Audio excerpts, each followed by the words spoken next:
The soldiers never slept, not once, not ever. In the late 14th century, a desperate kingdom on the brink of collapse turned to forbidden science. Royal alchemists developed a serum that erased the human need for sleep. Within months, an elite army was born. Fighters who marched endlessly, fought without fatigue, and crushed every enemy in their path. At first, it worked perfectly. Battles ended in hours. Entire regions surrendered without resistance. The kingdom became feared, unstoppable, untouchable. But then the cracks began to show. Soldiers reported hearing voices in the silence. Shadows moved when no one was there. Weeks without rest twisted their perception, blurring dreams and reality. Orders became meaningless. Faces looked unfamiliar. Even allies seemed like enemies. Then one night, without warning, the army turned. They attacked their own capital with the same precision they once used against foreign enemies. Streets burned. The king was executed by his own guards. By sunrise, the unstoppable army had destroyed the kingdom it was built to protect. And still, they did not sleep.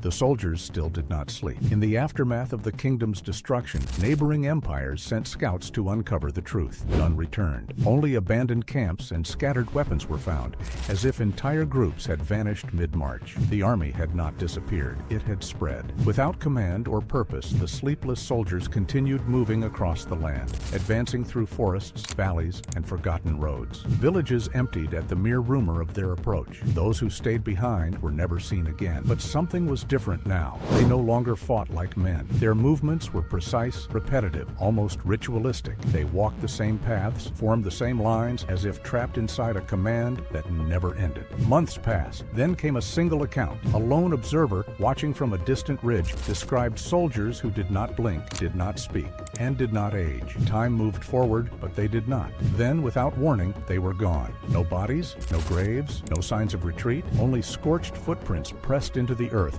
marking paths that, even years later, refused to disappear. Years passed, the world moved on, but the ground never forgot.